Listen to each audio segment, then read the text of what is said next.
Both are sons, yet when my elder brother made a mistake, I was the one thrown into prison. When I was released, they found me repulsive. Both are sons-in-law. The moment I met Mother Jiang, she handed me $1 million and entrusted me with her stunningly beautiful daughter. The Yi family treated me like trash, but the Jiang family cherished me like a treasure.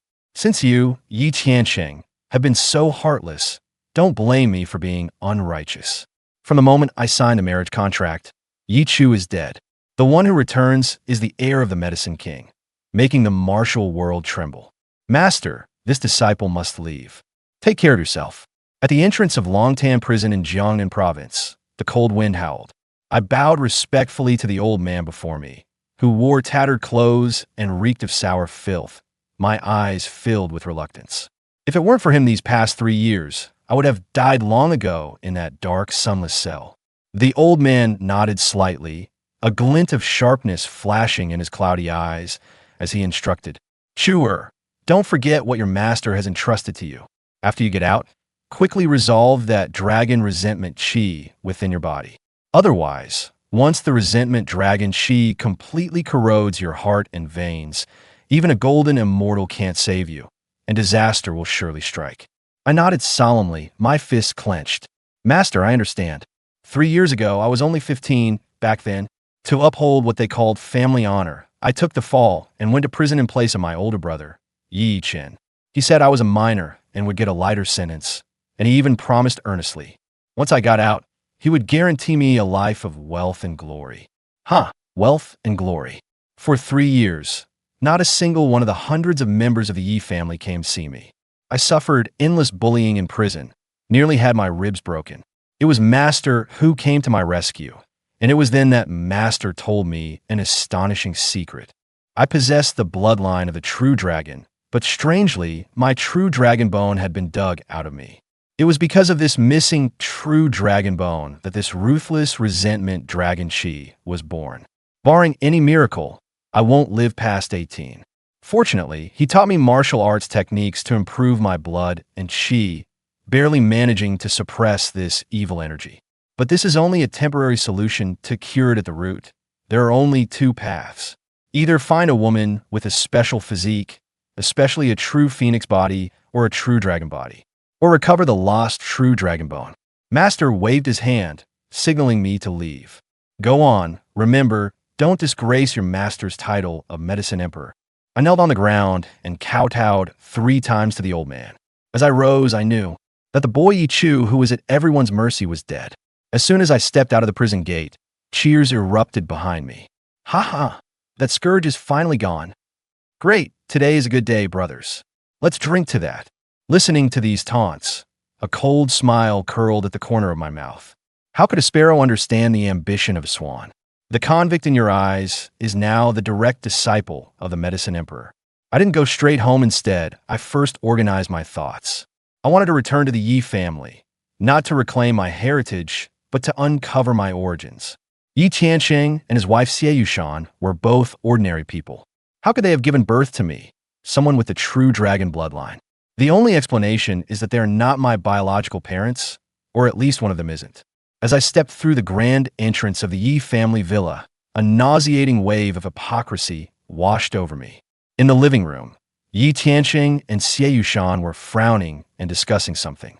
Seeing me enter, they both froze for a moment. Then a flicker of disdain flashed in their eyes, but they quickly forced smiles onto their faces. Xiao Chu, you're back. Ye Chu hurried over, grabbing my hand with a fervor as if we were long-lost father and son. These past 3 years, you've been wronged. Xie chimed in hypocritically. That's right, Xiao Chu. Mom will go make your favorite braised pork right away. Watching their act, my heart was ice cold. Back home, I used to be invisible, and any misstep would earn me a beating or scolding. Now this sudden warmth, it's abnormal. And where there's smoke, there's fire. I didn't call them out, just silently watched their performance. Not until Ye Chu had been bragging incessantly for an hour did I coldly cut him off. Cut the crap. Just tell me what you really want. Ye Chu was taken aback, then gave an awkward smile. Look at you, kid. Can't a father just care about you? I said nothing, just stared into his eyes.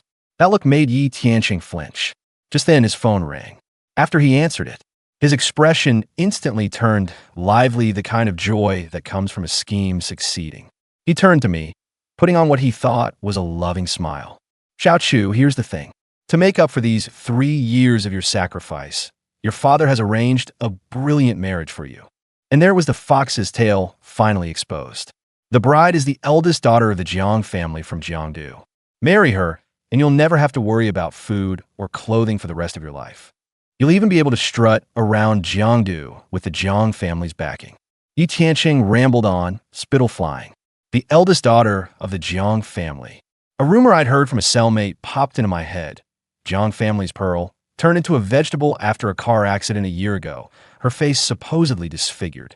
Famed doctors from all over were helpless, and the Jiang family was recently seeking a live-in son-in-law to ward off bad luck. Just out of prison, and you want me to marry a vegetable. What a great father I have. I sneered inwardly, but kept my face expressionless. If it's such a good deal, why not let second brother and eldest brother go? They're the golden treasures of the Yi family. Ye Chu's face stiffened almost imperceptibly. Then he smiled and said, your eldest and second brothers already have girlfriends. Besides, this fortune belongs to you. How could they, as elder brothers, snatch away your opportunity? What a high-sounding reason. I took a deep breath, suppressed the anger in my heart, and said calmly, I can agree, but I have conditions.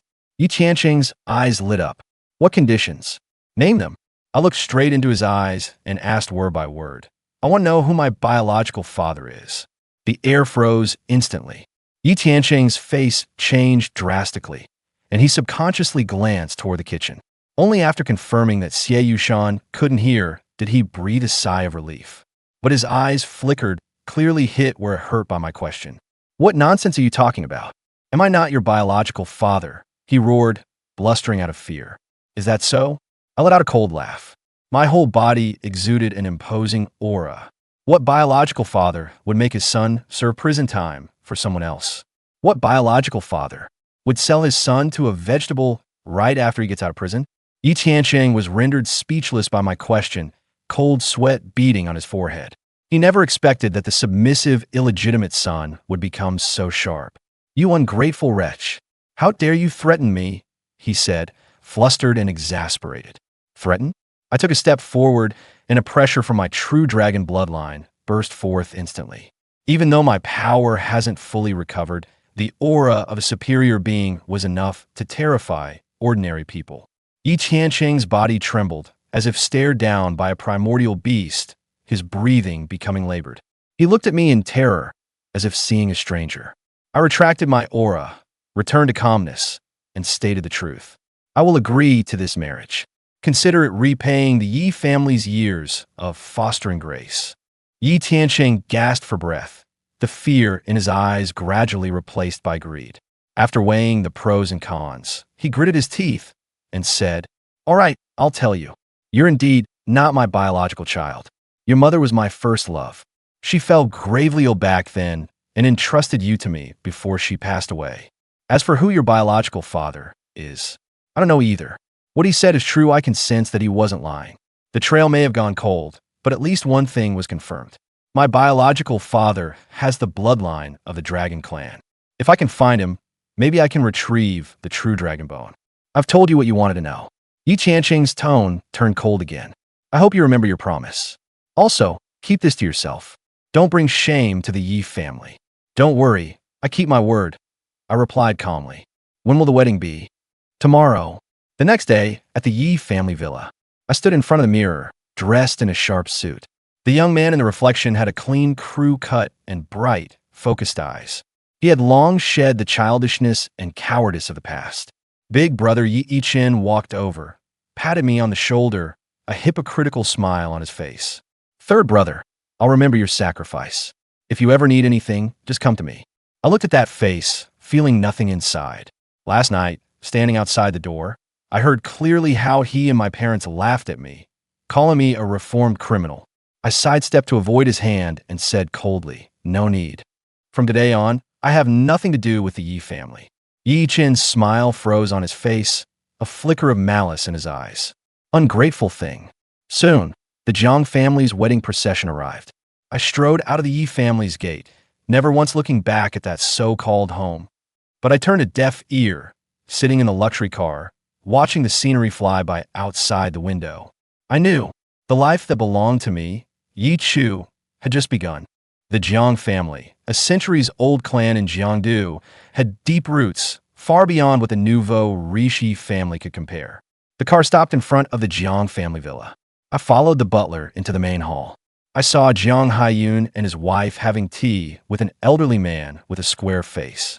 Divine Dr. Li, you have worked hard this time. Jiang Haiyun's face was full of gratitude, yet also deep disappointment. That Divine Dr. Li sighed.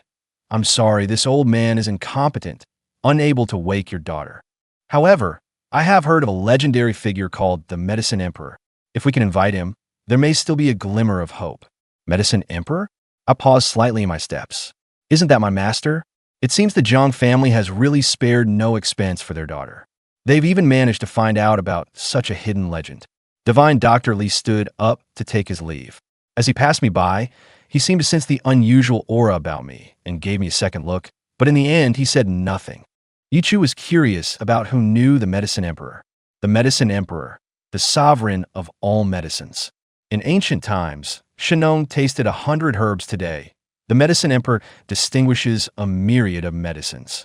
The Medicine Emperor is a towering figure in the alchemy world, his mastery of alchemy unfathomable. It is said there is no ailment he cannot cure. Though the Medicine Emperor is formidable, his renown is limited to the realms of alchemy and martial arts. Ordinary people rarely know of him. If you wonder why Ye Chu knows so much, it is because the Medicine Emperor is precisely his master. You are Ye Chu? A sharp question interrupted Ye Chu's thoughts. Looking up, Jiang Haiyun was staring at him with unfriendly eyes. Ye Chu nodded slightly. Jiang Haiyun's face darkened. I heard you just got out of prison. Ye Chu nodded again. Jiang Haiyun's expression grew even darker. What a fine Yi family daring to send a convict to marry into my household. Do they really think my branch has lost its power and can be bullied? All right, it's a joyous day. Say a few less words. Han Mingwan shot her husband a glare. Besides, I agreed to this. After speaking, he looked Ye Chu up and down with satisfaction in his eyes. Not bad. Not bad, a handsome man worthy of Junyao. Jiang Haiyun snorted and turned to go upstairs, clearly dissatisfied with Ye Chu as a son-in-law. Old Lin, go have Junyao brought out. Han Mingwan instructed the butler, then turned to Ye Chu. Xiao Chu, let's go upstairs too. Ye Chu silently followed upstairs. When they reached the living room on the second floor, several maids were already helping a stunning woman out. She was in her early 20s, with flowing red wavy hair, flawless features, and a sexy, graceful figure. If not for her sickly pale complexion, she would have been even more dazzling. Ye Chu felt a bit puzzled. Hadn't he heard she was disfigured? How is she so beautiful? Then, under the witness of Han Mingwan and her husband, the two held a simple wedding ceremony. Afterward, the butler took their photos to get the marriage certificate. Xiao Chu, I'm entrusting my daughter to you from now on. Han Mingwan solemnly instructed Ye Chu. Ye Chu nodded. Mom, don't worry. I'll make Junyao happy in the future. Jiang Haiyun let out a heavy cold snort and turned to go downstairs. Xiao Chu, your father is just like that. Don't take it hard. Han Mingwan, a bit embarrassed, took out a bank card. There's 1 million in here. Consider it a welcome gift for you. Ye Chu was a bit dumbfounded. His mother-in-law gave him 1 million as a welcome gift on their first meeting? Was there really such a blessing in the world? Mom, I can't take it. Ye Chu quickly waved his hand, unable to fathom her intentions. He wondered if she was being too nice to him.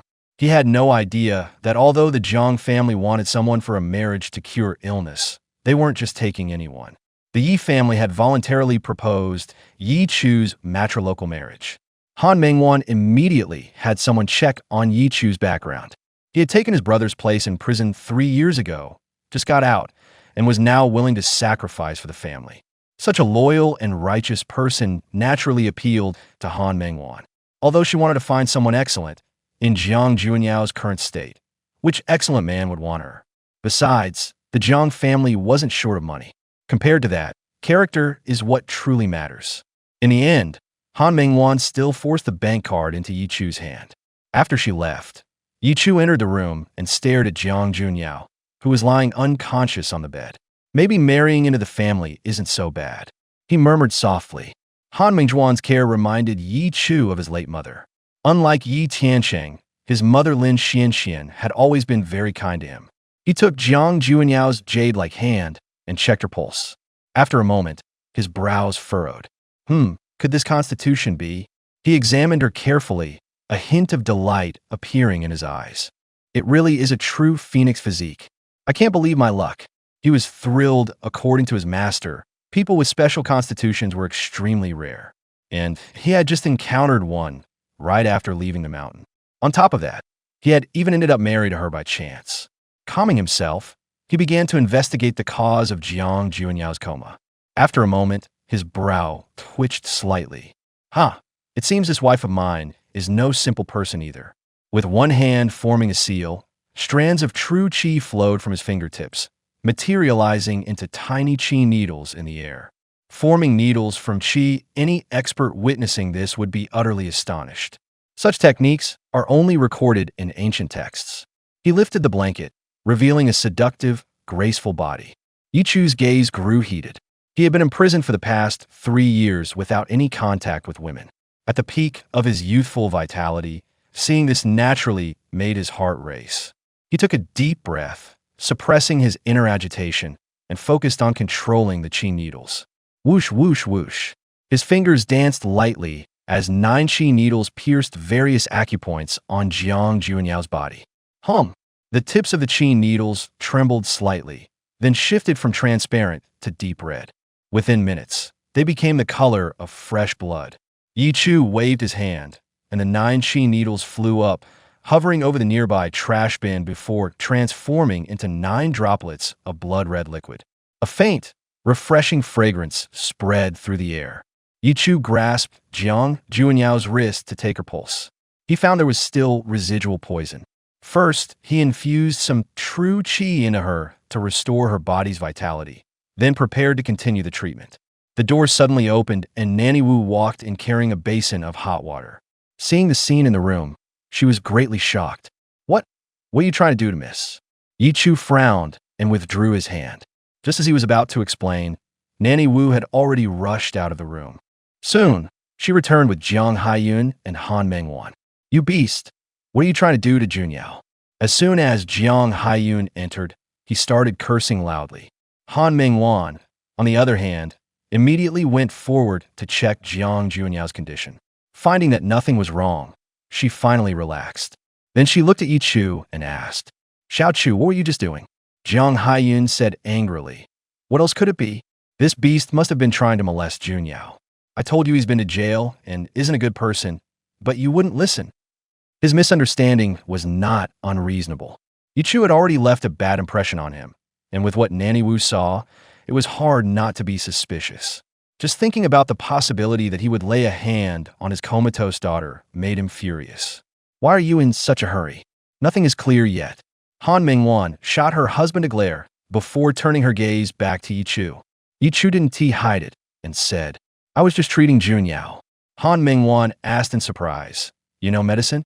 Ye Chu nodded. A little. Jiang Haiyun laughed in fury. Nonsense. You didn't even finish middle school before going to prison.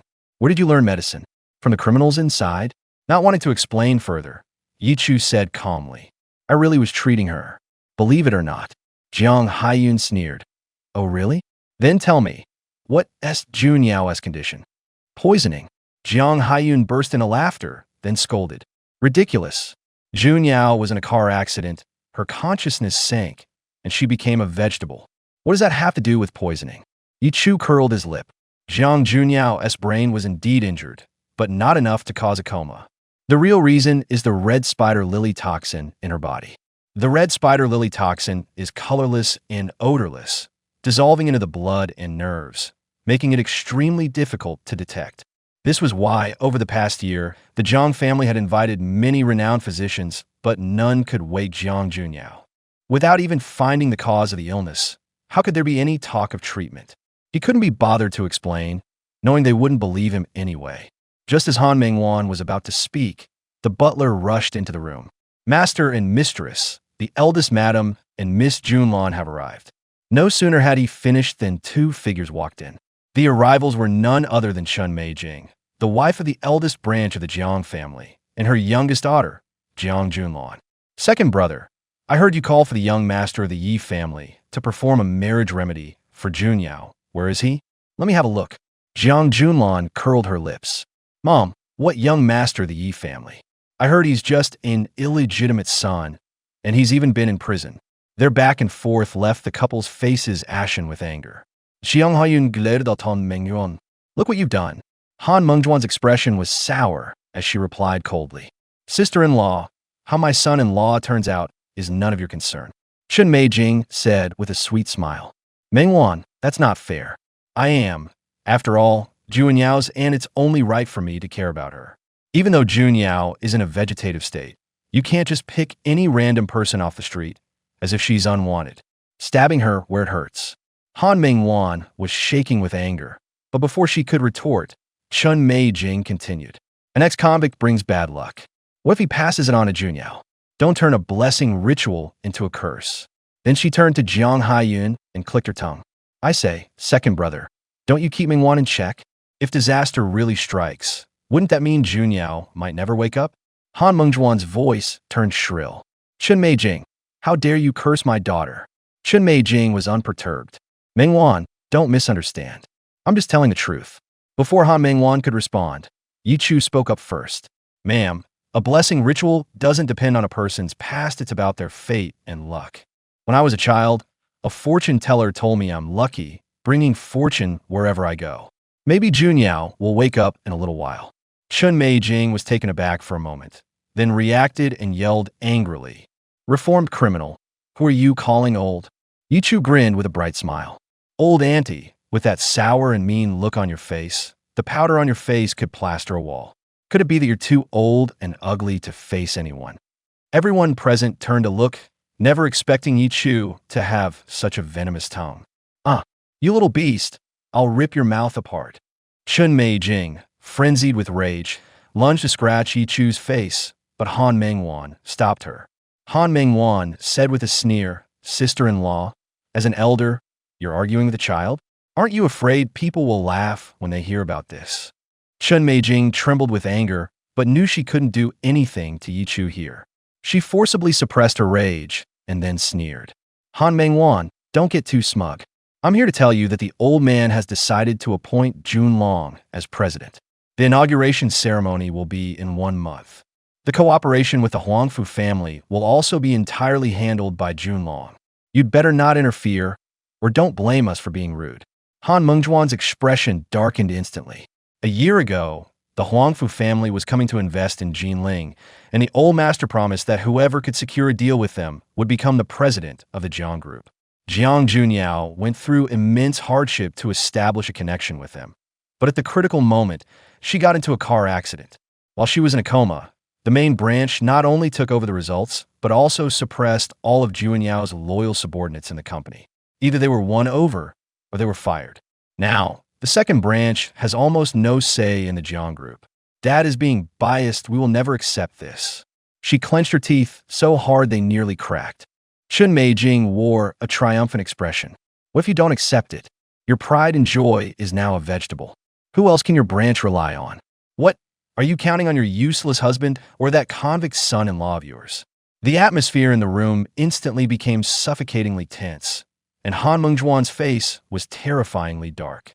She wanted to retort, but found herself at a loss for words. Han Mengwan, from now on the Jiang family will be inherited by our main branch. Stop daydreaming. You'd better behave obediently, or else you'll have plenty to cry about later. Just as Chen Meijing was getting even more smug, a sudden coughing sound came from the direction of the bed. Everyone immediately looked over and saw that Jiang Junyao had opened her eyes at some point. Junyao, Han Mengwan quickly stepped forward. Great. I knew my daughter is blessed and would be fine. Jiang Haiyun was also extremely excited, immediately taking out his phone to contact their private doctor. Nanny Wu and the butler also looked delighted. As for Chen Meijing and her daughter, their faces looked like they had eaten shit. Soon, several medical staff arrived with equipment to conduct a thorough examination of Jiang Junyao. Doctor, how is she? Han Mengwan asked nervously. Madam, the young lady's body is in good condition, just a bit weak. The doctor looked utterly incredulous. As the Jiang family's private doctor, he regularly checks Jiang Junyao's health. Just a few days ago, he had examined her brain, and it was the same as before, only with slight fluctuations. There was extensive muscle atrophy throughout the body. Now, not only had she miraculously awakened, but those atrophied muscles had also recovered to normal. It's truly incredible. Jiang Haiyun burst into laughter. Haha, it must be the blessing of our Jiang family's ancestors. His daughter's awakening swept away the gloom in his heart. But Han Mingwan unconsciously glanced at Ye Chu, recalling what had happened earlier. Could it really be such a coincidence? Without delving deeper, she looked smugly at Chun Meijing. Oh my, sister-in-law, look at my son-in-law, he's really a lucky star. The moment he arrived at our home, Junyao woke up. With Xiao Chu as our lucky star, our family is sure to thrive. You, the eldest branch, had better be careful, or you might just lose the presidency you picked up so easily. Chun Meijing's face turned pale. She never imagined the tables would turn so quickly. He's just an ex-convict. What's there to be proud of? Don't you feel ashamed? Chun Meijing shot a resentful glare at Han Mingwan, then left dejectedly with her daughter. A group of doctors also left. After they left, Han Mingwan immediately came to Ye Chu. My good son-in-law, you really are our family's lucky star. I believe Junyao will be happy with you. She grew increasingly satisfied with Ye Chu as a son-in-law. Jiang Haiyun frowned deeply. Mingwan, Junyao is already awake. I think this whole marriage to ward off evil farce can end here. He hadn't liked Ye Chu even when Jiang Junyao was still in a vegetative state. Let alone now. Jiang Junyao was a well-known beauty in Jiangdu City, outstanding in looks, talent, and family background. Countless young talents pursued her. He absolutely refused to accept his treasured daughter marrying an ex-convict. Han Mengjuan's temper flared up. Jiang Haiyun, what do you mean? Trying to burn the bridge after crossing it? Without Ye Chu, Junyao would never have woken up. Jiang Haiyun said coldly, Junyao woke up because she is blessed and protected by the ancestors of the Jiang family. What does that have to do with this kid? Don't tell me you actually believe in such nonsense as a wedding to cure illness. Really? Then explain why Junyao woke up just when Xiao Chu arrived at our house. Not a moment earlier or later, Han Mingwan retorted coldly. And have you forgotten what just happened? It's just a coincidence, Jiang Haiyun snorted. You actually believe what this kid says? He's been in prison, what does he know? Jiang Haiyun snorted. You actually believe what this kid says? He's been in prison, what does he know? Han Mingwan furiously said, Jiang, Xiao Chu is my son-in-law. If you ever bring up his prison record again, I'll make your life miserable. Jiang Haiyun couldn't believe that his own wife would lose her temper at him over a kid who just walked through the door.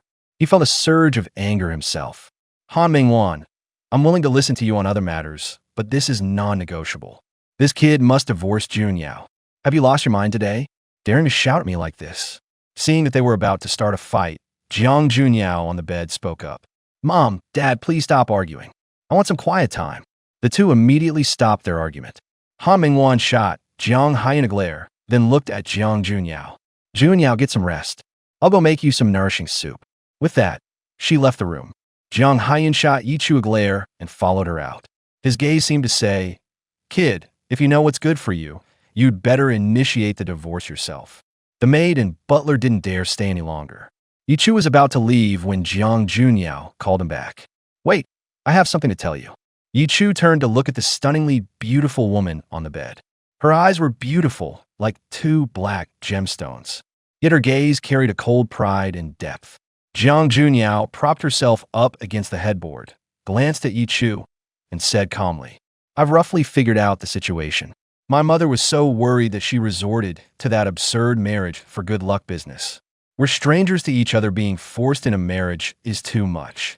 But you gave my mother a glimmer of hope in her despair.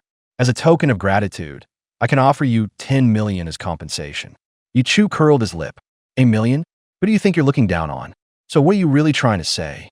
Jiang Junyao's eyes flashed with surprise. The other party's expression hadn't changed at all upon hearing a million. A million is no small sum for an ordinary person. Jiang Junyao stated her purpose. Let's find a time to get a divorce. We're not from the same world. Forcing ourselves together is meaningless. Her voice was calm and flat, neither condescending nor aggressive. But this calmness was the real arrogance. Perhaps in Jiang Juanyao's eyes, Ye Chu was just an ant, while she was a true phoenix from the nine heavens. After the divorce, the two would never cross paths again. She didn't even deign to use her status to pressure him. Why would a true phoenix bother with an ant? Ye Chu found it a bit amusing and retorted, "How do you know we're not from the same world? Do you know me?" Jiang Junyao rubbed her brow. "I don't like people who cling on. I hope you have some self-awareness." Even though she had never met Ye Chu before, she had already learned enough about him from her parent conversation. He had been in prison and married into the family to cure someone. Such a person was too ordinary and completely unsuited for her. Since she put it that way, Ye Chu didn't want to force himself where he wasn't wanted. He needed the true phoenix body to suppress the resentful dragon chi inside him, but he still had his pride. If he couldn't have the true phoenix body, he would just find another constitution. There was no way he would humble himself and beg her. "I have no objections as long as Mom and Dad agree." He hadn't outright refused because he truly liked Han Mingwan, his mother-in-law. Since his own mother passed away, Han Mingwan had made him feel motherly love again. "I'll talk to Mom about it." Jiang Junyao lay back down. "You can leave now. I want to rest for a while." Seeing Ye Chu leave, Jiang Junyao let out a soft sigh. Although this was a bit unfair, her identity was special, and if Ye Chu stayed by her side, he would eventually be dragged into trouble. Ye Chu went downstairs. Han Mingwan was busy in the kitchen and soon prepared a table full of delicious dishes. Nanny Wu went upstairs and helped the frail Jiang Junyao come downstairs. "Junyao, come over and sit. Mom made your favorite black chicken soup." Han Mingwan stood up to greet her. The family took their seats and were about to start eating when Jiang Junyao looked at Han Mingwan. "Mom, I just talked with Ye Chu. I think we're not suitable for each other. I plan to get a divorce." Han Mingwan's smile froze on her face. Jiang Haiyan laughed loudly. "Haha, Junyao, I was thinking the same thing. That kid really isn't suitable. Let's go to the Civil Affairs Bureau after dinner." Bang! Han Mingwan slammed the chopsticks heavily onto the table. "I'd like to see who dares." "Junyao, one must never be ungrateful. I absolutely will not agree to this. After you became a vegetable, your former suitors all stayed far away, let alone be willing to marry into our family." At the critical moment, Xiao Chu stepped forward, and no sooner had he come than you woke up. "He's your lucky star, and Xiao Chu has good character too. What more could you want?" She rattled off a long string of words. Every word praised Ye Chu, clearly showing she approved of the son-in-law. Jiang Haiyan curled his lip. Good character? And yet he went to prison. Han Mingwan glared at him. "What the hell do you know? I had someone investigate. Xiao Chu took the blame for his older brother back then and just got out. Now he's sacrificing for the family. If that's not good character, what is?"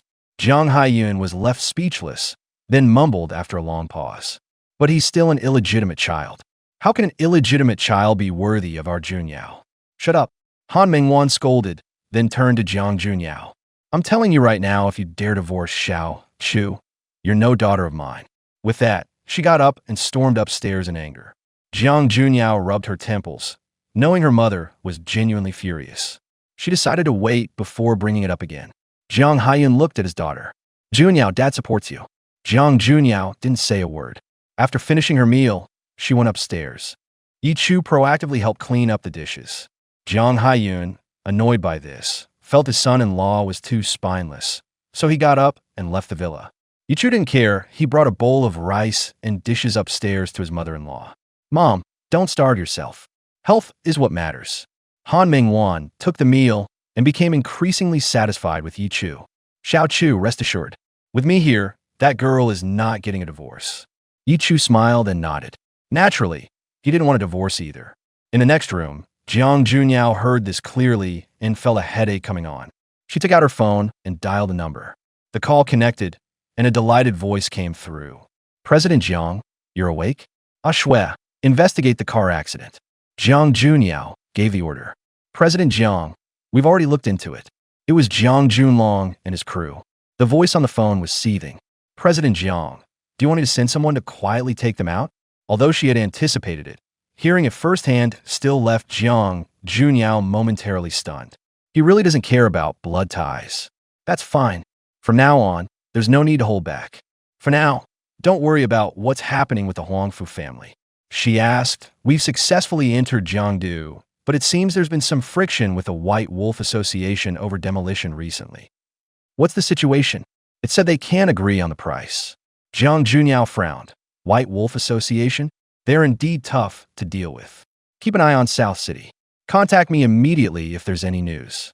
After saying that, she was about to hang up, but then thought of something and instructed, by the way, investigate someone for me. After hanging up, Jiang Junyao sat cross-legged on the bed. She sensed the changes in her body, and after a moment, shock and confusion appeared in her eyes. Strange, why has the spider lily poison become so faint? Could something have happened while I was unconscious? News of Jiang Junyao's awakening quickly spread among the upper circles of Jiangdu City. The young elites who had pursued her in the past came to visit one after another. But all were thrown out by Han Mingwan, who said that her daughter was already married and told them to stop pestering her in the future. During this time, Jiang Junyao repeatedly proposed divorce, but each time Han Mingwan scolded her harshly. In the end, having no other choice, Jiang Junyao had to find Ye Chu. Ye Chu, you really have good character and are a responsible man, but we truly aren't suited for each other. After having Ye Chu investigated, she understood him even better. Although he was a bit spineless, his character was still decent. If she were just an ordinary daughter of a prestigious family, taking in such a live-in son-in-law wouldn't be bad. But her identity was special. She was destined to never be with an ordinary person like him. Forcing them together would not only lack feelings, but could also harm him. Although a bit cruel, that was the fact. Ye Chu did. Divorce, right? As long as mom agrees, I have no objection. Jiang Junyao's head ached. You've seen my mother's attitude. For now, forget the divorce. I called you here to tell you that from now on, we'll only be husband and wife in name. Later, once I've convinced mom, we'll divorce immediately. During this period, don't interfere in each other's lives. You can also find women, but I have one requirement. Just don't bring them home. I know this request might be a bit. Okay, Ye Chu agreed directly, thinking to himself, there's such a good thing. He was just worried about what to do if he encountered other special constitutions. Han Mingwan treats him, well, would be too unethical to find other women. Now that Jiang Junyao voluntarily brought it up, if it blows up in the future, it won't have anything to do with him. Jiang Junyao was stunned. He agreed so readily without even putting up a fight. Wasn't he afraid she would find other men outside? Jiang Junyao knew that men hated being cuckolded the most, although the two were only husband and wife in name. Is it that I'm not attractive enough? Or is this guy just spineless? Jiang Junyao couldn't help but feel a bit suspicious. Thinking of Ye Chu's background, she felt it should be the latter. An illegitimate son went to prison for his elder brother, was just released, and was sold by his family again, with not a trace of struggle or resistance in between. If that's not spineless, what is? She grew more and more disappointed in her heart. Sure enough, a man like this was destined to be from a different world than hers. As soon as Ye Chu came downstairs, Jiang Haiyun looked displeased. A grown man staying at home all day, what's that about? Doesn't he think about making money and supporting the family? Does he expect the Jiang family to support him for life? Jiang Haiyun, did you wake up on the wrong side of the bed? Make money? Do we lack money in this family? Han Mingwan scolded loudly, then turned to look at Ye Chu. Son-in-law, don't mind him. Ye Chu smiled and said, Mom, Dad is right. I should indeed make money and support the family. Han Mingwan immediately changed her attitude. That's right, that's right. You're truly my son-in-law, with a sense of ambition. Let Mom think about whether there's any job opening at the company. As she frowned in thought, Jiang Haiyun suddenly spoke up. Isn't there still some outstanding payments to collect? Why not let this kid give it a try? Han Mingwan immediately shook her head. Those who owe payments are all troublesome characters. How can a young man like Ye Chu handle that? Jiang Haiyun said calmly. This kid has been in prison before, maybe he can pull it off. Han Mingwan was about to retort when Ye Chu spoke first. Mom, Dad is right. Let me give it a try. Jiang Haiyun chimed in. See? The kid agreed. Don't crush his confidence. Little Chu, go ahead. I'll have someone send you the list of outstanding payments in a bit. Ye Chu nodded and strode out the door. Han Mingwan admonished. Little Chu, don't overdo it. Just do your best. Got it, Mom. As soon as Ye Chu stepped out, his phone rang. Seeing the number, he hung up directly. But soon, the phone rang again. He answered with a grim face. What is it? On the other end of the line came Yi Tiancheng's voice. Little Chu, I heard President Jiang has woken up. Could you talk to her and tell her dad wants to meet her? On the other end, Yi Tianqing was kicking himself with regret. If he had known Jiang Junyao would wake up, why would he have let Ye Chu marry into the family? He would have sent his second son instead. Jiang Junyao not only came from a prominent family, but was also young and accomplished. Most importantly, she wasn't disfigured, she was still the jewel of the Jiang family. A daughter-in-law like that was hard to find even with a lantern. By currying favor with the Jiang family, the eldest son is sure to inherit the Yi family in the future. You have to understand that because of what happened back then, the old man has always been dissatisfied with the main branch and has been grooming the second branch in recent years. Upon learning that Jiang Junyao had awakened, he wanted to visit immediately, but recalled that having Ye Chu, a bastard son, marry into her family was clearly a sign of disrespect. So he didn't dare to go rashly and decided to have Ye Chu help sound out the situation. Ye Chu was almost amused they still had the nerve to ask him for help. It was shamelessness all the way down. I don't have time, and don't call me again. I have nothing to do with the Yi family anymore. Ye Chu hung up as soon as he finished speaking. At the Yi family villa, Yi Tianqing was fuming with rage. Damn it, that unfilial son dared to hang up on me. Xie Yushan poured fuel on the fire. I guess now that he has the Jiang family backing him, he thinks he's too big for his britches. How dare he? Yi Tianqing roared it. Yi Fei was dismissive as well. He's just a live-in son-in-law. How could the Jiang family care about him? I think that ex-convict is just full of himself. Yi Tianqing called again, but was rejected. After several attempts, he was directly blocked by Ye Chu. Damn it, that bastard actually blocked my number. Yi Tianqing's face turned livid with rage. Yi Chen was getting anxious. Dad, what do we do? The cooperation with the Jiang family is about my future. Yi Tianqing looked irritated and didn't know what to do for a moment. Xie Yushan's eyes rolled, and she said sinisterly, I remember that little bastard used to have a girl in school who was very close to him. Why don't we use that as a threat? The little bastard values relationships, he'll definitely give in. The three father-son men's eyes lit up. Yi Fei said, Dad, I'll handle it right away. Yi Tianqing nodded. Do it cleanly. Don't cause too much trouble. After leaving the Jiang family, Ye Chu wasn't in a hurry to collect the final payment. Instead, he took a good stroll around Jiangdu City and found a small restaurant for lunch at noon. Although he now had money, he still preferred this kind of roadside eatery. No sooner had he sat down than he heard a clear female voice. Ye Chu looked up, and a delicate face came into view. Her skin was fair and supple, seemingly breakable at a touch. Behind her rimless glasses, a pair of big, lively eyes sparkled, complemented by a straight, delicate nose and cherry-like lips. Her features were flawless. With her stunning looks and tall, graceful figure, she was undoubtedly a top-tier beauty. Ye Chu was a bit skeptical. Could he really run into such a beauty in a random noodle shop? The woman before him would definitely be a school belle at his university. Suddenly, Ye Chu sensed a familiarity about her. After a moment's thought, a figure emerged in his mind. He said, somewhat uncertainly, Are you Sun Yuro? The girl smiled sweetly. I didn't expect you to remember me. With confirmation, Ye Chu was momentarily stunned. In his mind, he recalled a short girl with black-rimmed glasses and bangs covering her forehead.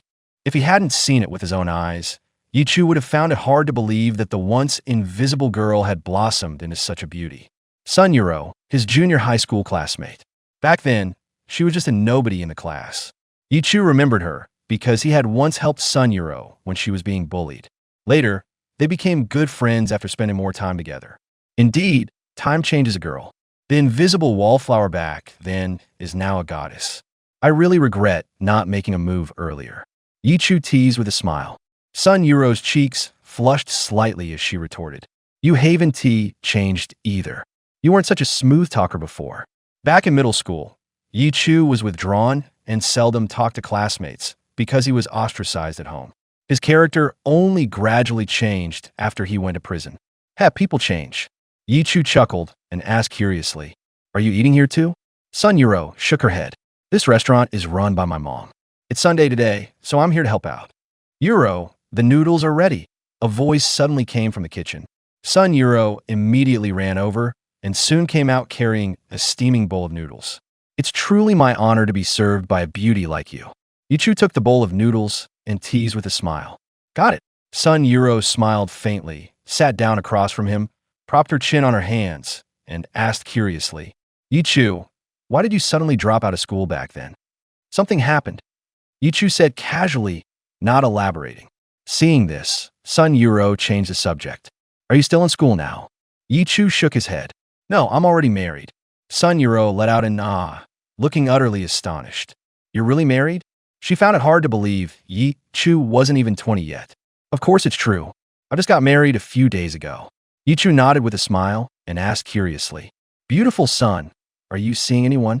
Sun Yuro quickly shook her head. I'm still in college, so there's no rush yet. Ye Chu nodded. You should focus on your studies. Don't follow my example. Sun Yuro hummed in response. For some reason, she felt a hint of disappointment upon hearing that Ye Chu was married. Just then, a few thugs suddenly barged in. Sun Yuro's face changed, and she glared at them angrily. Why are you back again? Oh, if it isn't the sister-in-law here too. The red-haired thug at the front spoke with a grin, his eyes lecherously scanning Sun Yuro. Sun Yuro's pretty face flushed red. Don't call me that. Who's your sister-in-law? A middle-aged woman heard the commotion and came out from the kitchen. Seeing the thugs, her face instantly changed color. Brothers, are you here to eat or? The red-haired thug said with a smirk. Boss, have you made your decision?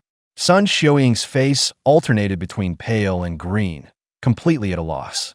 The red-haired thug continued. Brother Jun said that if you agree, not only will you not have to pay the management fee, but he'll also help you expand the shop. Sun Xiuying forced out a faint smile. Brothers, Yuro is still in school and not in a hurry to date. Please thank Brother Jun for his kindness for me. I'll definitely pay the management fee on time from now on.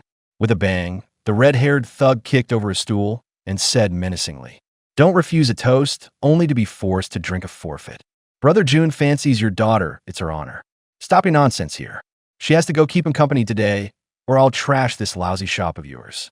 Seeing this, several customers eating in the shop hurriedly fled. Sun Yuro said angrily, This is illegal. I'm calling the police. The thug sneered. A yellow-haired thug stepped forward and snatched Sun Yuro's phone. Sister-in-law, don't struggle. What can the police do? At worst, we'll get locked up for a few days and come back after we're out. Unless you never open your shop again. The red-haired thug also stepped forward with a grin. Sister-in-law, if you just give in to Brother Jun, you'll live a life of luxury from now on, and no one will dare bully you anymore. Though scared, Sun Yuro spoke angrily. Don't even think about it. I will never agree. Sun Xiuying stepped in front of her daughter and pleaded. Gentlemen, we just want to run a small business. Please, have mercy and don't make things hard for us, okay? Their repeated refusals enraged the thugs completely. Damn it, these two bitches refuse a toast only to drink a forfeit. Smash this shabby shop and take them away. The red-haired thug yelled arrogantly, and a gang of thugs immediately swung into action. After a clatter and crash, most of the tables and stools in the shop were broken. Sun Yuro and her mother could only hide in the back kitchen, both frightened and heartbroken. Sun Yuro subconsciously glanced at Ye Chu, a faint, unrealistic thought surfacing in her mind. If only he could step in like a hero again, just like back then, how wonderful that would be. But she quickly shook her head. How could Ye Chu, alone, take on a bunch of thugs? She just hoped he would leave quickly and not get caught up in this mess. The thugs also noticed Ye Chu. The yellow-haired thug said arrogantly, Kid, get the hell out of here. Stop causing trouble. Ye Chu stood up, scanned the group, and said with a grin, Looks like you guys are having a blast smashing things. Huh? Damn it. You didn't hear me telling you to get lost? The yellow-haired thug swung a slap, cursing under his breath. Since you won't leave, then don't bother. Ye Chu grabbed the other's wrist and twisted it with force. A crisp crack of bone sounded, and a yellow-haired thug let out a miserable shriek from the pain. Ye Chu exerted a slight force with his palm and tossed the yellow-haired thug aside. The others quickly reacted, and the red-haired thug flew into a rage. Kid, you're asking for death. How do you throw a punch? Do you even know who we are? Ye Chu nodded. Of course I do, a bunch of scum from society. Screw you. Brothers, let's kill him. The red-haired thug's anger surged to his head as he pulled out a dagger and lunged straight at Ye Chu. Ye Chu dodged. Sun Yuro's face turned pale with fright, but the next scene left her stunned. With just a few punches and kicks, Ye Chu knocked down the entire group of thugs. He made it look as easy as eating or drinking. TSK, you're dead meat. Brother June won't let you off. The red-haired thug grimaced in pain, but still didn't forget to threaten Ye Chu. Ye Chu stepped forward, placed his foot on the other's face, and with a slight application of pressure, the man immediately cried out in agony. What did you just say? I didn't hear you. As he spoke, he increased the pressure. The red-haired thug felt a sharp pain in his head, but still refused to submit. Bastard. Brother June is a member of the White Wolf Gang. You're dead, and even Jesus can't save you. Ye Chu increased the force. The red-haired thug's face twisted in pain, feeling as if his head would be crushed any moment. He no longer dared to be arrogant and repeatedly begged for mercy. Big brother, I was wrong. Please stop stepping on me. Ye Chu withdrew his foot and looked at the others. The several thugs all lowered their heads, not saying a word. The red-haired thug staggered up from the ground, casting a fearful glance at Ye Chu. He was about to leave when Ye Chu called out to him. Stop. Did I say you could leave? The red-haired thug said with a mournful face. Be big, brother. Do you have something else? Ye Chu glanced around and said calmly. Don't you need to compensate for damaging someone else's property? Sun Xiaoying hurriedly stepped forward. Young man, how about we just forget it? She didn't dare to let these guys compensate. Big brother is right. We should pay compensation. The red-haired thug quickly said, only wanting to leave as soon as possible. Bro, these tables should be worth 2 or 3,000. I'll compensate you 5,000. The red-haired thug took out his phone, ready to scan the QR code. 5,000? Ye Chu's face darkened. Are you trying to get rid of a beggar?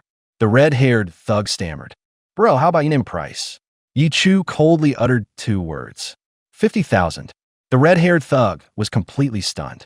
A few broken tables worth 50,000? 50,000? Why don't you just rob me? He blurted it out subconsciously, but regretted it as soon as he said it. The guy in front of him was a real menace. Sun Xiaoying was also startled. She was about to speak, but was stopped by Sun Yuro. Ye Chu's voice was mocking. What? Only you are allowed to rob others, but others aren't allowed to rob you. The red-haired thug was speechless for a moment before stammering. But I really don't have that much money. Ye Chu's tone turned cold. Find a way yourself, or leave a hand here today. The red-haired thug's face turned pale. I'll pay. The remaining thugs barely scraped together 50,000 by taking out loans and maxing out their Huabei credit. Ye Chu, thank you so much today. Sun Yuro looked at Ye Chu with gratitude, her eyes sparkling. This was already the 2nd time he had helped her. It's nothing, don't worry about it. Young man, thanks to you today. Sun Xiaoying repeatedly expressed her gratitude, saying she wanted to transfer the money to Ye Chu. Young man, I can't take that money. Ye Chu quickly refused. Auntie, that money is rightfully yours. Sun Xiaoying wanted to say more, but was firmly rejected by Ye Chu. Helpless, she could only persuade him. Young man, those guys are no good. Today's incident might get you into trouble. You'd better leave Jiangdu quickly. Sun Yuro also realized the consequences and felt embarrassed. Ye Chu, I'm sorry for dragging you into this. Confidently. No need to worry. They're just a few scumbags. I don't take them seriously. Seeing this, the mother and daughter said nothing more. After chatting a bit longer with Sun Yuro and exchanging contact information, Ye Chu finally left. Before leaving, he didn't forget to remind her. If those guys come looking for trouble again, remember to call me. Sun Yuro nodded firmly. You be careful too. Once I'm done with the shop, I'll treat you to a meal. After leaving the noodle shop, a message came in on his phone. He opened it and saw it was from Jiang Haiyan. It contained the information about the clients who were behind on final payments. Scanning through, there were over a dozen. Among them, the one owing the most was the White Wolf Security Company, a full 5 million or more. Ye Chu wondered suspiciously if the White Wolf Security Company had anything to do with the White Wolf Society. A quick phone search revealed a branch of the White Wolf Security Company not far from here.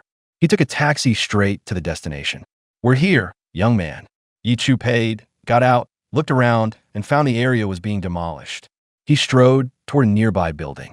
Just as he arrived at the building, a red Bentley pulled up. The door opened, and 2 women stepped out. One was wearing a black leather jacket and sunglasses, looking like a bodyguard. Ye Chu glanced at her, then shifted his gaze to the other woman. She was a stunning beauty, no less than Jiang Junyao in appearance. The woman wore no makeup. Her facial features were well defined and delicate. her skin so smooth it seemed to break at a touch. Her black office uniform perfectly displayed her voluptuous and alluring figure. Not only was she beautiful, but she also exuded an elegant and distinguished aura. Ye Chu was surprised. These two clearly came from an extraordinary background. Why would they come to such a remote place? Could they also be here for the White Wolf Security Company? If you dare look again, I'll gouge out your dog eyes. An icy voice rang out, and Ye Chu felt a chill run down his spine.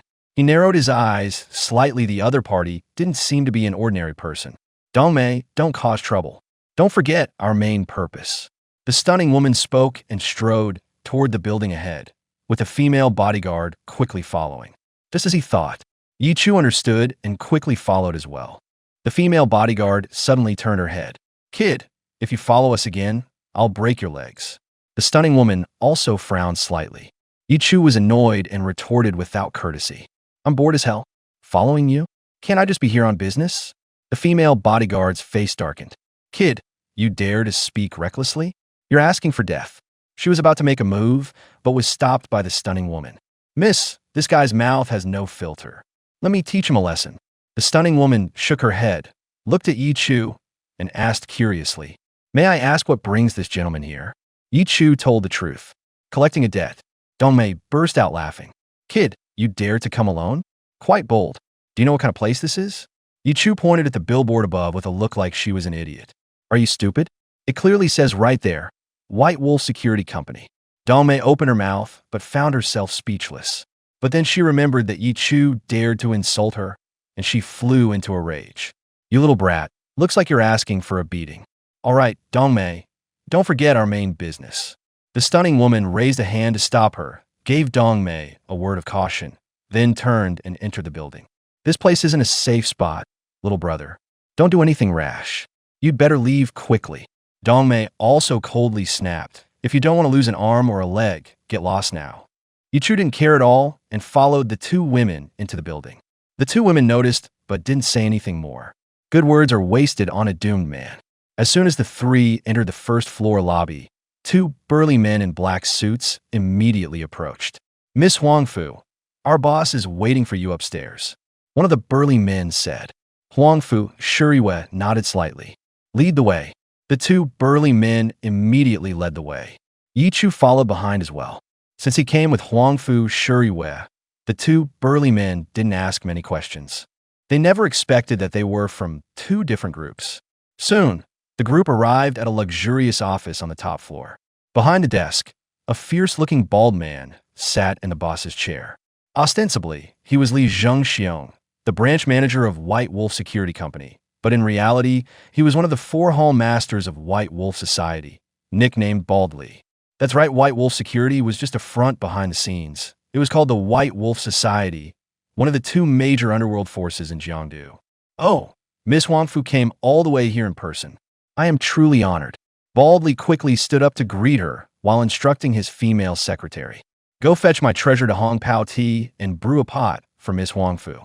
Huangfu Shuriwe sat down on the sofa and cut straight to the point. Manager Li, tell me, what will it take for you to agree to the demolition? Bald Li put on a troubled expression. Miss Huangfu, you know we put a lot of effort into this building.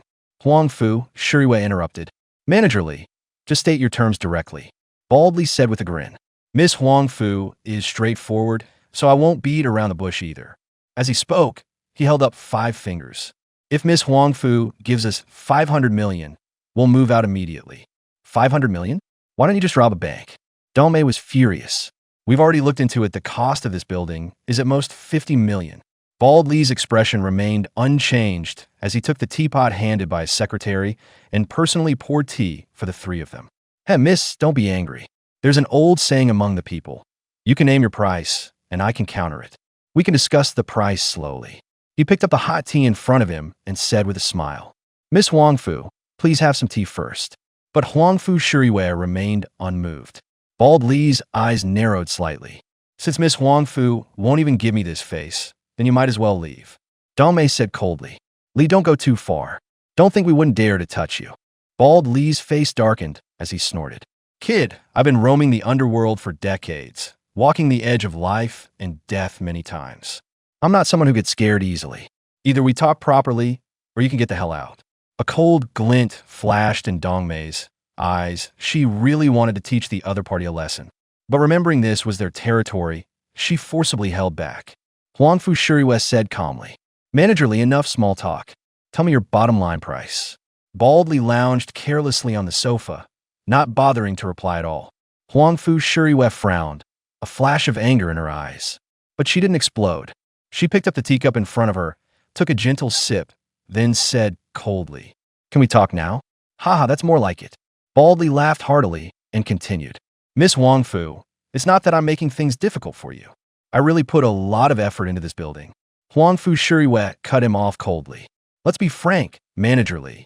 Although I don't know where you got the news that my Huangfu family is going to develop the Southern District and came early to build this building, but I advise you to know when to stop being too greedy will only bring you death." Ye Chu was surprised. Wasn't the big family cooperating with the Jiang family, called the Huangfu family? Didn't expect to run into them by chance. Baldly said with a chuckle, "Of course I know the strength of the Huangfu family. How about this? As long as Miss Huangfu agrees to one condition of mine, we'll move out immediately." Huangfu Shuriwe uttered a single word. "Speak." Baldly leered at Huangfu Shuriwe's voluptuous and alluring figure. "It's simple, just stay here for one night, Miss Huangfu." Dongmei was furious. "Bastard, you're asking for death." With that, he struck directly, no longer caring about anything else. Huangfu Shuriwe's pretty face also turned as cold as frost, clearly truly enraged.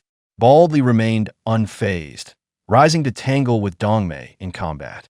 The two exchanged blows, with each strike causing the air to crackle. This showed the force contained in their fists.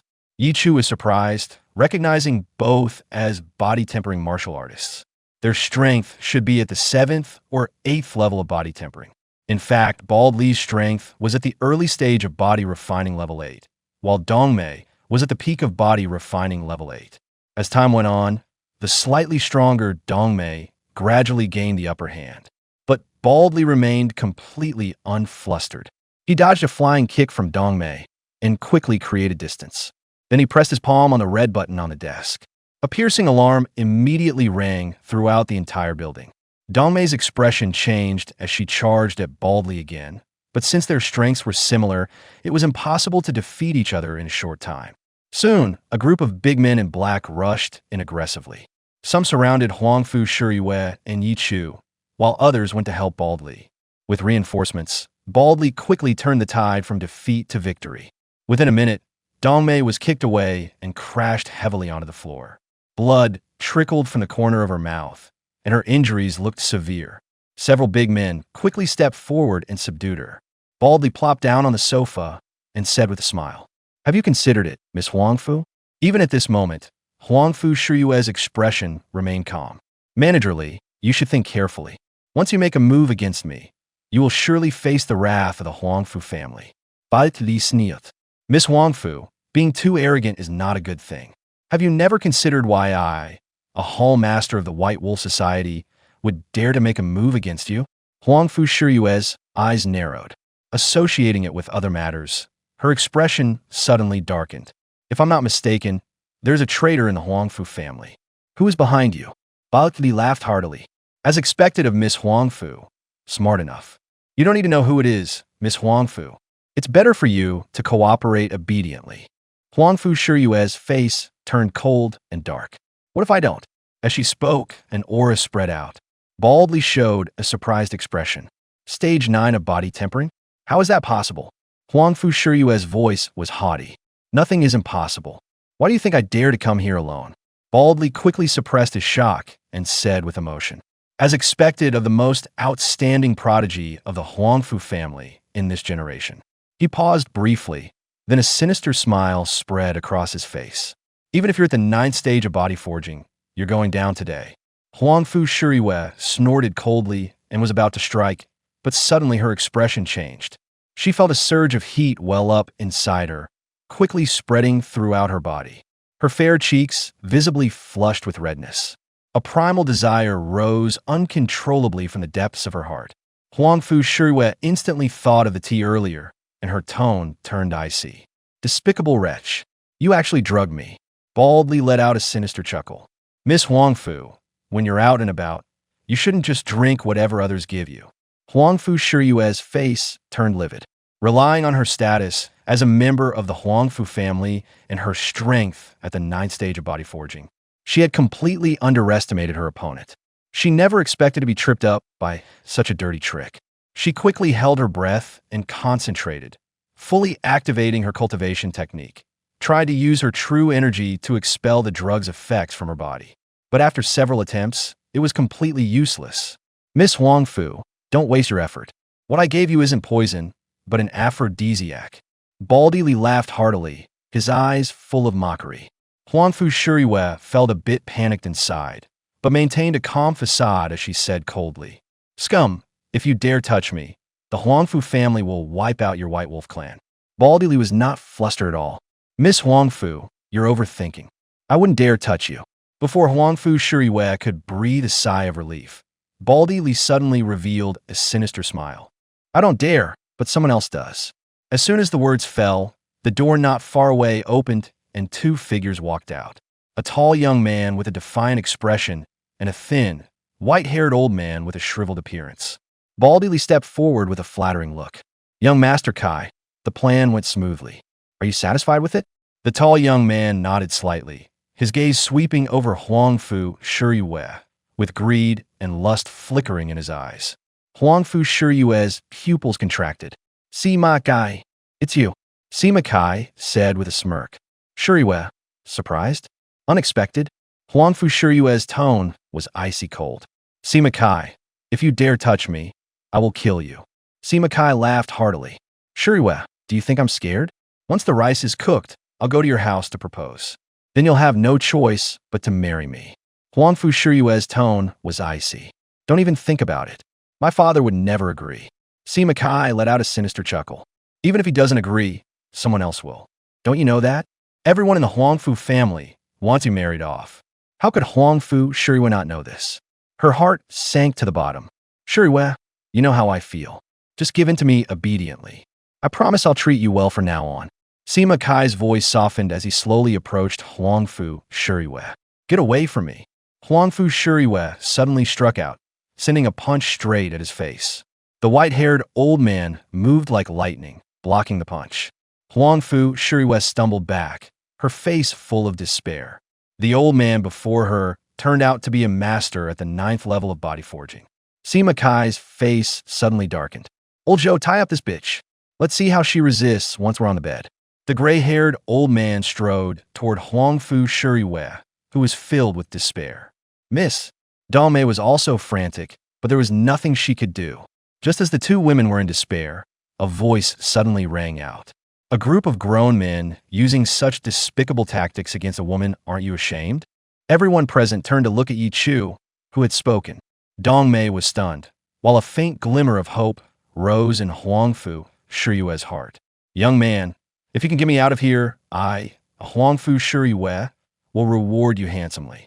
At that moment, Huangfu Shiyue was like a drowning person. She wouldn't give up even the slightest hope. Baldly frowned. "Kid, who are you to meddle in the affairs of the White Wolf Society?" He had thought the three were together, but now it seemed otherwise. Ye Chu said calmly, "Who I am doesn't matter. I just can't stand your actions." Sima Kai clapped, a smile on his face. "Ha, not bad courage, daring to meddle in my affairs." As he said this, the smile on his face suddenly vanished, replaced by a sinister look. "You think you're worthy of playing the hero, saving a damsel in distress? If you don't want to die, kneel down now. I'm in a good mood today, so I'll only break both your legs and leave your hands so you can beg for a living." After saying that, he burst out laughing, looking at Ye Chu with a mocking gaze. Baldy Li chimed in with a scold. "Kid, why don't you kneel quickly and thank young Master Kai for his mercy?" Ye Chu said calmly, "Not a bad suggestion. I'll spare your hands to later." Sima Kai's face suddenly darkened. Baldy Li saw this and let out a roar. "How dare you? You insolent fool. Show disrespect to young Master Kai." He swung his fist and lunged straight at Ye Chu. "Watch out!" Dong Mei cried out in alarm. Huangfu Shiyue looked worried. Ye Chu was her last lifeline. He must not get into trouble. She wanted to help, but the drug inside her had fully taken effect, and her consciousness was fading. Ye Chu stood up and threw a punch to meet him. Bang! The two fists collided with a cracking sound of bone. Baldly flew backward, spitting blood from his mouth. Everyone present was dumbfounded. With one blow, he had severely injured a 7th-stage body tempering expert. Ye Chu was at least a 9th-stage body tempering expert. Huang Fushua's dazed eyes lit up for the first time. She truly saw hope. Although Sima Kai was also surprised, he wasn't afraid. He looked Ye Chu up and down, a hint of admiration in his eyes. "Kid, you've got some skills. I'll give you a chance to be my dog." He looked arrogant, as if being his dog was a great honor for Ye Chu. Ye Chu almost laughed in anger, wondering where this idiot got his sense of superiority. "Get lost." Sima Kai flew into a rage. "Old Joe, break this brat's limbs. I want him to wish he were dead." The gaunt old man stepped forward, his hawk-like eyes locking onto Ye Chu. "Kid, this old man advises you to surrender. Otherwise, once I make a move, you'll beg for death but won't get it." His voice was like a broken gong, hoarse and piercing. Ye Chu didn't say a word, only raised his middle finger. "You're asking for death, brat." The old man's eyes were like knives as he shot toward Ye Chu like lightning. Ye Chu remained fearless. A mere trash at the body-tempering realm dared to provoke him. He sidestepped the old man's attack and then lightly slapped him on the side of the waist. The old man was struck hard, flying sideways, and slammed into the wall with a bang. After landing, he spat out a mouthful of blood, his head tilted, and he instantly passed out. The room fell so silent that a pin drop could be heard. Everyone had seen the old man's strength. He was a master at the 9th stage of body tempering, yet he was taken down with a single move. What realm is Ye Chu at? A Meridian opening Grandmaster? When they thought of that possibility, the few people present were terrified and couldn't believe it. How old was he? Such a young Meridian opening Grandmaster was unheard of. Huang Fushua's was shocked, but more than that, she was happy. She knew she was saved. Her tightly strung heart suddenly relaxed, and the last shred of her consciousness was quickly drowned by desire. Her face flushed. She kept tearing at her clothes, exposing large patches of fair skin. From her mouth came occasional enticing moans. "Miss!" Dongmei quickly broke free while the black-clad men were stunned and stepped forward to support the tottering Huang Fushua's. Sima Kai came to his senses, his face extremely gloomy. "You little bastard, you dare touch my people? You're dead.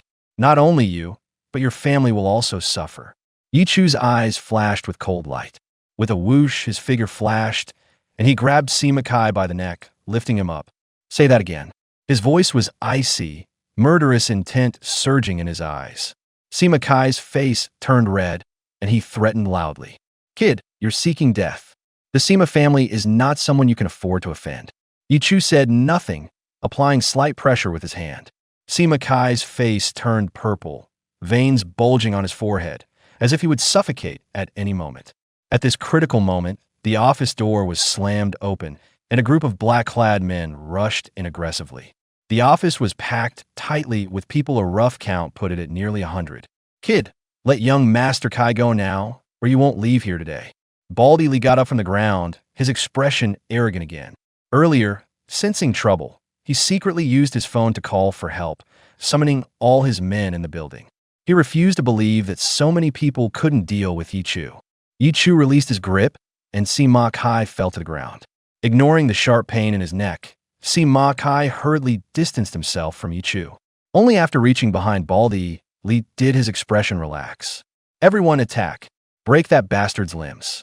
I'll turn him into a human stump and make him know the price of offending me."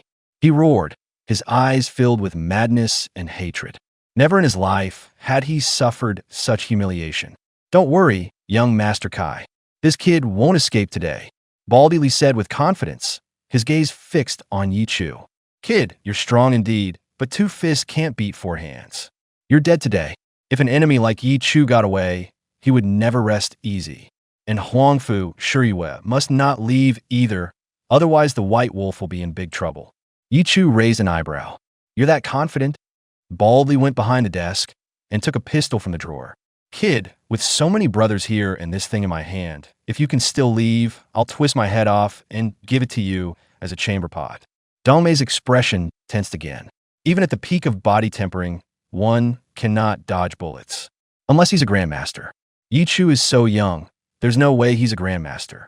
Even if, By some remote chance, he were a grandmaster, he'd only have a certain chance of dodging. Not 100%. She felt despair. Was she really going to fall here today? Kid, if you surrender obediently, I'll let you die with your body intact. Baldly looked amused. Ye Chu looked disdainful and even provocatively curled his finger. Baldly flew into a rage. Arrogant. Bang. The bullet tore through the air straight at Ye Chu. Ye Chu didn't dodge at all. He reached out 2 fingers and lightly pinched it. The high-speed bullet was caught by him, just like that.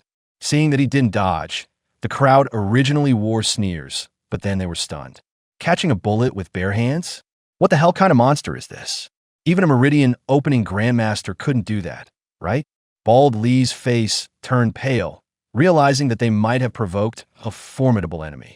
Although Sima Kai was also scared, he was more furious. What are you afraid of? He's just one man. Charge. Whoever kills this bastard gets 100 million from me. Generous rewards bring brave men. A big man swung a watermelon knife. Brothers, let's rush together. Bald Lee quickly fired 2 shots, the bullets heading straight for Ye Chu's head and heart. He had no choice since he had already offended Ye Chu. He had to fight to the death. Ye Chu raised his hand to catch the 2 bullets, then flicked his finger, sending the bullet in his hand flying. With a sharp whistle, one of the big man's kneecaps was instantly shattered, blood gushing out. My leg. The crowd that had been eager to move fell silent. A bunch of useless trash. He doesn't dare to kill. Get him now. Sima Kai roared in fury. Ye Chu flicked away the 2 bullets he had just caught. 2 bloody holes burst from Sima Kai's knees, and he was immediately racked with excruciating pain. Ye Chu swept his gaze over the crowd. Anyone else want to try? Everyone fell silent, instinctively stepping back, no longer daring to make a move. You bastard. You'll die a miserable death. Sima Kai's face twisted in pain as he roared maniacally. I swear I'll kill your entire family.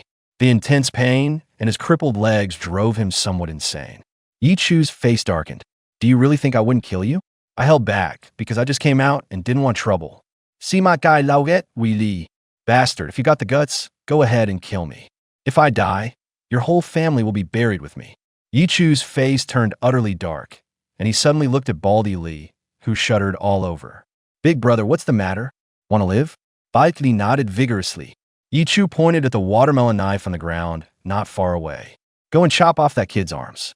Since he's repeatedly asking for death, we must oblige him. Bald Lee's face turned pale instantly. Offending the Huangfu family was already the riskiest thing he had ever done. Offending the Sima family was something he absolutely dared not do, because the Sima family, like the White Wolf Society, were also in the underworld. They were much more ruthless in their methods than the Huangfu family. Big brother, Ye Chu said indifferently. You can refuse, but you'll die. Bald Lee's body trembled, frozen in place, unsure what to do. Sima Kai burst into arrogant laughter. Haha, look at that cowardly look. Even if he had 100 guts, he wouldn't dare lay a hand on me. Bald Lee was already full of anger. If it weren't for Sima Kai, he wouldn't have run into all this trouble. And now, being ridiculed on top of that, he could no longer suppress his rage. He stood up, picked up the watermelon knife, and quickly walked over. With 2 swift slices, he severed Sima Kai's arms, blood splattering all over his face. Who the hell do you think you are? Without the Sima family, you're nothing but scum. Sima Kai let out a piercing scream, his eyes filled with venomous hatred. You scum, you're all going to die. Baldy Lee couldn't be bothered to pay him any mind, quickly stepping before Ye Chu with a fawning look. Is Big Brother satisfied? Ye Chu nodded slightly, then turned his gaze to the group of men and said calmly, Each of you go and give that bastard a slash. The men exchanged glances, none of them moving at first. Baldy Lee gladat. Damn it, you deaf? Didn't you hear what Big Brother said?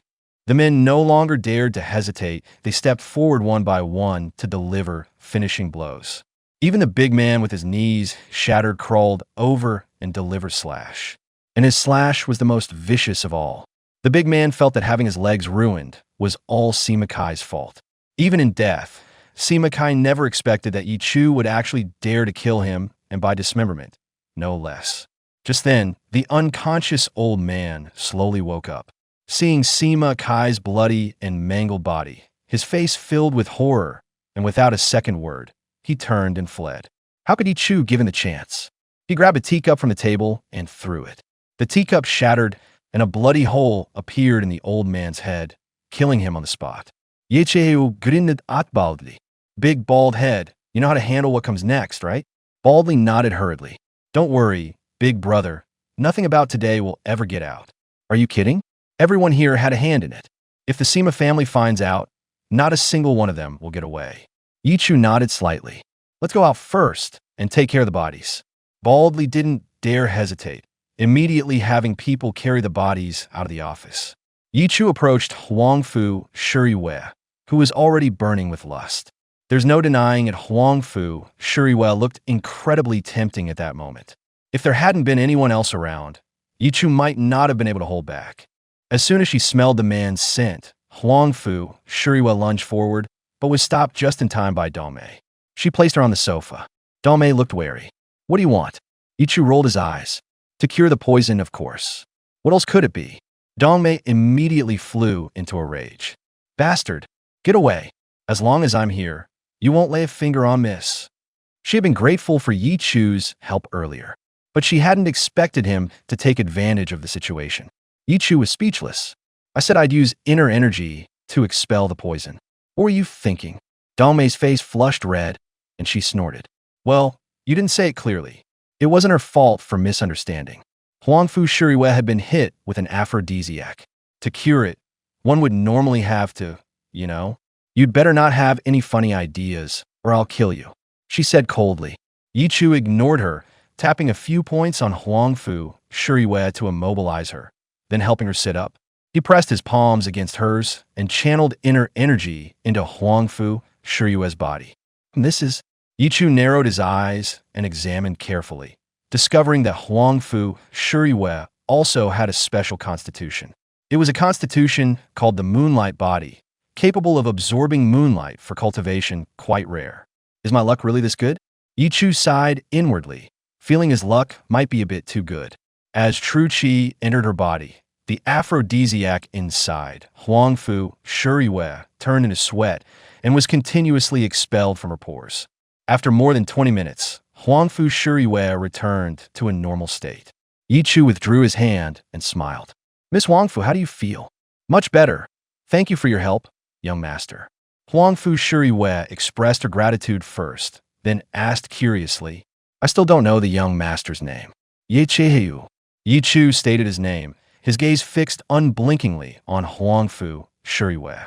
Her clothes were already soaked with sweat, clinging tightly to her body, making the outlines beneath even more noticeable. 2 buttons on her chest had been torn off earlier. A snowy white, deep valley could be seen, with a few beads of sweat slowly sliding down along the cleft on her damp skin. It looked incredibly enticing. You pervert! What are you looking at? Dongmei shouted angrily.